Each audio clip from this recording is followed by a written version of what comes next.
Ang hiling ko po sa inyo, maimbestigahan natin to ng tama talaga kung paano tumakas tong ulol na ito.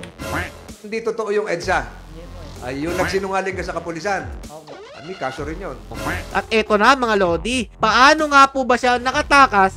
Hindi naman po pala niya planado itong pagtakas niya mga Lodi. Nakakabahala po mga Lodi, no? Dahil kung nagawa po ng isang tao na hindi naman po talaga planado, paano na lang po talaga yung nagbabalak at gusto po talagang tumakas?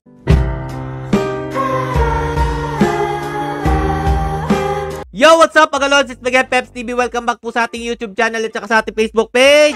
Kilala nyo na po ba ang Scofield ng Pinas mga Lodi? Dahil nga po dito sa video na ipapakita ko po sa inyo, meron po siyang kahalintulad ng istorya po ni Michael Scofield ng Prison Break. Pero bago po natin to simulan mga Lodi, bibigyan ko lang po kayo ng konting kaalaman about po dito kay Michael Scofield. Ito po yung kwento po ng Prison Break. Dahil nga po mga Lods, nasabi ko sa inyo, meron po silang pagkakahalintulad ng istorya po initong palabas na to. Eto kasing nakatakas sa bilibid mga Lodi, para nagaya niya po ang palabas ni Michael Scofield at lang kuya nito na si Lincoln. Dahil nga po dito mga Lodi, matuturing po natin siya ang kauna-unahan po na napakalupit na isang preso na nakatakas po sa napakaraming gwardya o matinding seguridad mga Lodi. Eto po yung ginagawa ni Michael Scofield mga Lodi at nagkaroon po sila ng grupo dito. Ayun nga po mga Lodi, no? Alamin po natin kung paano nga po ba siya nakatakas dito po sa bilibid. Pero bago po natin to simulan mga Lodi, kung bago lang kayo sa aking YouTube channel, please click the subscribe button and click your notification bell and follow nyo po sa Facebook page Peps TV 2.0. At eto na nga mga Lodi, ginarote po siya ng ating mga senador dito po sa Senate hearing. Pakinggan po natin kung ano po yung sinabi dito ni Senator Robin Padilla at saka po ni Senator Tolentino. Alamin po natin kung paano po siya nakatakas at ano po ang dahilan niya bakit po siya tumakas. Eto na po mga Lodi, panoorin natin. Kaya sana po, ang hiling ko po sa inyo, maimbestigahan natin to ng tama talaga kung paano tumakas tong ulol na ito para wag pong pamarisan at kung ano din po ang pwedeng gawin ng ating mga empleyado, ng mga gwardya na hindi na po maulit ito. At sana rin po, mabura na rin yung myth. Kasi hindi po ako naniniwala na meron pang pinatatakas dito at pinagtatrabaho sa labas at pinang-hold up, pinagpapatay ng tao. 3 taon ho ako dito, wala akong nabalitaan na ganun, na nakakalabas. Ang alam ko hong mga tumakas dito, tigok din. And mga Lodi, kaya nasabi ko po sa inyo, napakalupit po nitong preso na tumakas mga Lodi. Alam naman po natin na si Senator Robin Padilla nanggaling din po sa kulungan. Kaya alam niya po yung kalakaran dyan mga Lodi. Tuloy pa po natin. Pakitayo, Michael Cataroha, pakitayo, taas ang kanang kamay at sumunod sa panunumpa. Kaya ako po nasabi sa inyo na may pagkakahalintulad po ito kay Michael Scofield mga Lodi. Dahil Michael din po ang kanyang pangalan pero Cataroha lang po. Michael Scofield and Michael Cataroha at ang parehong istorya ng kalambuhay ang pagtakas sa bilibid. Tuloy natin. Para magsabi ka ng pawang katotohanan. Ikaw ba ay nanunumpa na magsasabi ng katotohanan at pawang katotohanan lamang sa pagpupulong na ito? Opo. Michael Cataroha, lumapit-lapit ka sa mikropono. Kailan ka tumakas? 7 po. July? 7 po. Anong oras? Alas 9 po ng umaga. Alas 9 na umaga. Anong oras kumukuha ng pumapasok ang truck ng basura? Alas 9 po. Alas 9. Sinabayan mo, pagpasok, paglabas, anong oras lumabas yung truck ng basura? Ba? Anong oras lumabas yung truck ng basura? Sabi mo, pumasok yung truck ng basura ng alas 9. Opo. Nakatakas ka rin ng alas 9? Wala po wala kasi wala po wala orasan nun eh. Walang relo. Opo, wala po. Paano mo ginawa ito? Pumasok ka sa truck ng basura? Pumasok ka sa basurahan? Kumain mo ako kay Lali ng ka.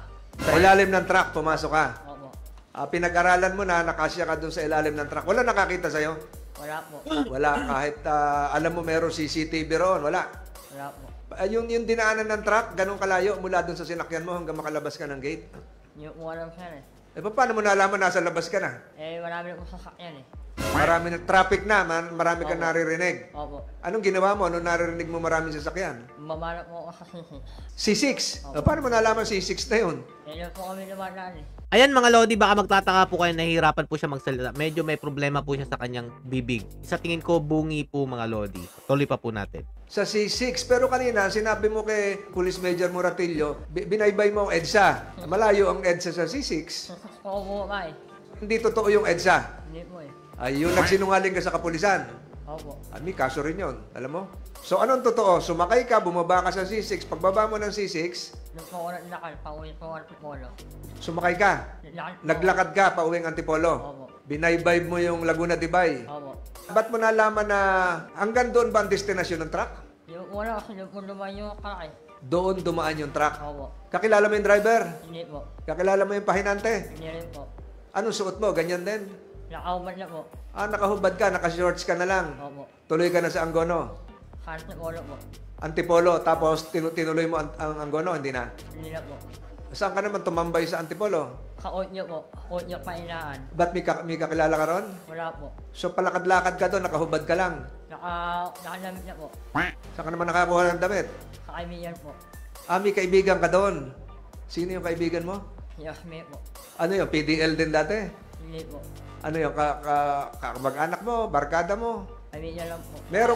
Meron ba nag-utos sa'yo para tumakas ka? Wala po. Kusang loob ka lang tumakas? Opo. Bakit ka naman tumakas? Sobrang bulyo po. Ha? Sobrang bulyo po. Wala akong dalaw. Wala kang dalaw, nainip ka, Opo. naburyong ka. Yan po ang dahilan ni Michael Kataroha, mga lodi, kaya po naisipan niyang tumakas sa Bilibid po. Diba? Ang baba po ng dahilan. Pero mga lodi importanteng talakayin po natin to dahil nga po, para naman po, maging maayos naman po ang seguridad dyan po sa loob ng Bilibid o ng Bureau of Correction, mga lodi. Dahil kung ganito lang po pala kasimple, naburyong po yung preso at gusto lang po tumakas, nakatakas agad, naku po, magdududa na po yung taong bayan yan. Bakit naman po ganun lang kadali makatakas ang isang preso? Yan po sa Bureau of Correction. Baka rin po kasi gayahin ng ibang preso, ay buryong ako dito ngayon. Gusto kong tumakas na. Diba mga lodi? Para po hindi na po pamarisan ng iba pong mga preso, dapat po talaga bigyang aksyon po agad ito. Kaya po nila ginagawa ito sa Senado. Okay po? Tuloy pa po natin mga lodi, naburyong po si Lodi Michael. Doon ba habang nasa loob ka, may mga nabalitaan kang tumatakas din? Hindi ko alam sir eh. Hindi mo alam. Meron bang nag-udyok sa'yo na may gagawin ka sa labas pag tumakas ka? Wala po. Binayaran ka ba? Wala po. Kusang loob ka lang? Opo. Ang ibig mong sabihin na matagal mo na napag-aralan ng sistema rito, alam mo kung paano makalabas. Hindi po. Kung mapapansin nyo mga lods, lagi po tinatanong ni Senator Tolentino, may nag-utos po ba sa kanya na tumakas? Bayad po ba siya? Kasi nga po, iniisip po nila mga lodi, pinapatakas po yung preso para pagawin po ng krimen at mahirap po agad maimbestigahan ito dahil galing po sa preso yung gagawa po ng krimen at may magbabayad po sa Allah. Kaya po napapansin nyo, paulit-ulit mong tinatanong ni Senator Tolentino. At eto na mga lodi, paano nga po ba siya nakatakas? Hindi naman po pala niya planado itong pagtakas niya mga lodi. At wala rin po siyang ka-idea mga lodi. No? Tuloy pa po natin. Wala ka ba nakita sa ilalim ng truck na mga salamin? Wala po. Hindi ginagawa rito? Yung salamin, may salamin para tingnan yung ilalim? Wala po ako nakita eh. Wala ka rin nakita aso? Wala ka rin dinaan ng humps? Meron po. O hindi ka sumabit? Hindi po. Hindi ka tumama sa humps? Malayo. Naikot yung propeller ng truck, hindi ka tinamaan? Malayo po. Ilang minuto ka mula nung sumabit sa truck hanggang makarating ng C6? Ilang oras? Oras po. Ilang oras? Hindi ko na po alam eh. Hindi ka nangalay pagkapit doon? Hindi po. Ano ba, nagtali ka o ano? Nakahiya po. Paano ka higa doon? Nakandal po. Yan mga lodi tatalakayin din po natin to paano po niya ginawa yung sinabi niya na nakahiga po siya sa ilalim po ng chassis ng truck po mga lodi. Kasi actual po niyang pinakita sa media kung paano niya po ito ginawa. Tatalakayin din po natin yan. Nakahiga, nakasandal. Saan? Sa molye? Sa chassis po. Chassis. Di ba mainit yung chassis? Hindi po. July 7. July 7 may bagyo. Wala po. Wala? Tingnan natin sa Committee Secretary, tingnan mo yung record ng Pag-asa kung ano yung, alam ko, bumabaha pa noon. Tingnan natin yon.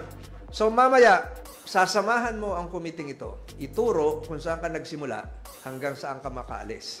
So eto na, ipapakita po ni Lodi Michael Kataroha ang aktwal ng pagtakas niya dito po sa media o sa ating butihing mga senador. Ganun lang po kasimple niyang ginawa ang pagtakas sa loob po ng Bureau of Correction. Anak ng tinapay naman po talaga. Nakakabahala po mga lodi, no? Dahil kung nagawa po ng isang tao na hindi naman po talaga planado ang pagtakas niya dyan sa loob po ng Bilibid, paano na lang po talaga yung nagbabalak at gusto po talagang tumakas dyan po sa loob ng Bureau of Correction? Kaya salamat po ating buting mga senador at natalakay po agad to. Pero mga Lodi, no, late na po para sa akin to. Dahil gagawan lang po ng paraan ng mga nagbabantay dyan sa loob po ng Bureau of Correction kapag meron na pong gantong nangyaring insidente.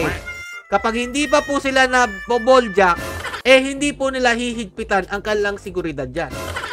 Yan lang po muna ang ating tatalakayin ngayon, pero mamaya po mga Lodi, gagawan din po natin ng video ang actual po niyang pagtakas ni Michael Scofield. Ni Michael Kataroha mga Lodi. So, nag-gets nyo na po kung paano po natin napagkumpara si Michael Scofield dito po sa Prison Break ng Pinas na si Michael Kataroha. Hanggang dito lang po muna. Stay safe and God bless you all. Peace!